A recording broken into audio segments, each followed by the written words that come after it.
My pleasure to welcome Gautam Advani. He is the co-chair of the Global PanIIT conference here in New York. He is also a senior investment banker, in fact, the second Indian to have become an investment banker on Wall Street. Gautam, it's a pleasure to welcome you. Thank you. Let's start with your role as the co-chair for the conference here. I was telling your other co-chairs that you have something to build upon, starting from 2005 here, and 07, 09, and this is one of the best. 2003 in California. In California, yes. Right. And then again, I think they did in 2007 Correct. in Santa Clara, Correct. 09 in Chicago, and now Correct. here in New York. There is something to build upon. Correct. And there is something to show that you could obviously always do much better Correct. Than the past. So you have been instrumental in putting this together in the sense of logistics, operations, contract assignments, etc. It's a huge task of Correct. putting this all together. So wanted your take on your experience of building this successful conference together. Well, this is the first time that an IIT conference has happened in Center City. All the previous ones have been in a suburb. For example, Delhi was in Noida, Chicago was in Schaumburg, DC was in Virginia. So none of them were in Center City, and that too not in the biggest city on the planet. So here you come out to the Hilton Hotel, you know you're in the city. And Times Square is three seconds away, and so forth and so on. So it's a challenge. So one of the things that we found challenging is how do we make sure that people stick around and not, because once they walk out the door, chances are they won't come back because there's so much other happening over there. So designing so that's been a large part of the focus of the design. How do you make it interesting enough so that people want to stay, right? Where unlike, let's say, in Chicago or in DC or wherever, there's nothing else to do in your little suburb, so people are going to stay. And in fact, more people come for dinner.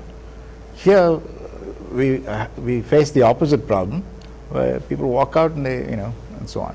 So that's been a decent challenge.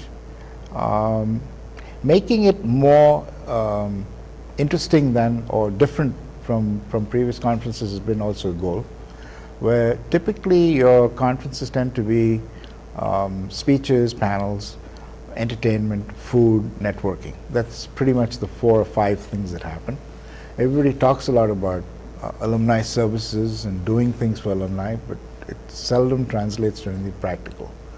So what we tried to do this time was we said, let's do at least 1 or 2 things that are practical. So we went out to some of the largest companies, created a job fair. And the job fair is like a traditional one, but there's a second component where companies will make a 1-hour presentation about themselves to potential recruits, not today, maybe in the future. They will bring employees here to be available to talk informally. So if a company says we have these 5 areas that are growing, they'll bring people from those 5 areas who can talk about what it's like to work in that company.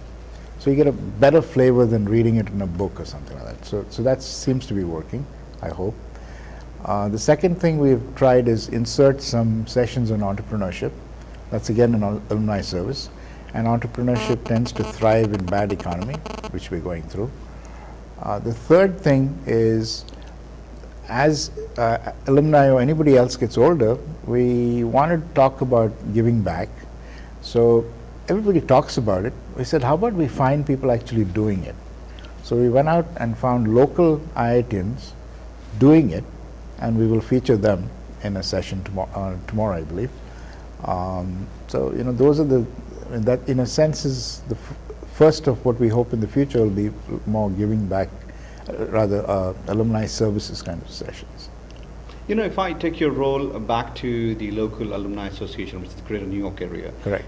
You were involved in for more than a decade now. Correct. I'm sure it has grown. Wanted to ask you your experience in giving back to the association in respect where you actually made it grow.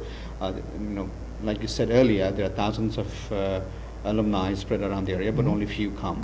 So reaching out to them and also providing them the value for them to come and join the association is a big challenge. So if you can take a shot at the growth of the local association. Right. Well, locally what we've tried to do is we've taken the attitude frequently that you could spend a lot of time marketing the brand. Everybody hears it, but they don't quite understand it. Or you could say, and it's almost like guerrilla marketing, you could say, who are the people, my interest in a lot of these people is for economic reasons, job, contract, something like that. How do I position myself such that they look at me as an equal? Not as an Indian, not as a weird foreigner, but as an equal. Not just intellectually, but on every other level. So what we've done is we've gone out of our way to partner with other mainstream alumni clubs. So they now automatically, slowly start thinking of us. When they do theirs, it's a no-brainer. So 10 years later, we are accepted amongst several of those as equals. And to me, that is marketing of a different kind. But it's taking a different thing where when those people need people with our skills, they don't hesitate. They pick up the phone and they say, hey, do you know somebody of this? It becomes a lot easier than just showing up in a newspaper 15 times a year. So that's one of the proactive things we've tried to do. And other than that, an alumni organization, you have to try and make it family friendly, otherwise your spouse is going to tell you, why are you wasting so much time? We've tried to do that. And so our focus, New York focus, has tended to be less on giving to IIT than to create a collection of people that get along and enjoy the fact that they're from IIT, because out of that will come the giving to IIT. If they don't feel the connection, it's not going to happen. I want to ask you about your professional career now. You're the second Indian to have, been an investment bank on Wall Street. If you look back to the West in Silicon Valley, I would say it's a little easier because it's all technology driven and Indians are good at technology. Here you are competing really with a lot of other people where Indians aren't supposed to be excellent in the area of finance, especially on Wall Street. How did you meet those challenges? Well, when I came to the street, it was difficult getting an interview. It was very ethnically driven, it was very religiously driven. But there were a couple of firms that were just starting out in investment banking, so I got lucky, got into one of them.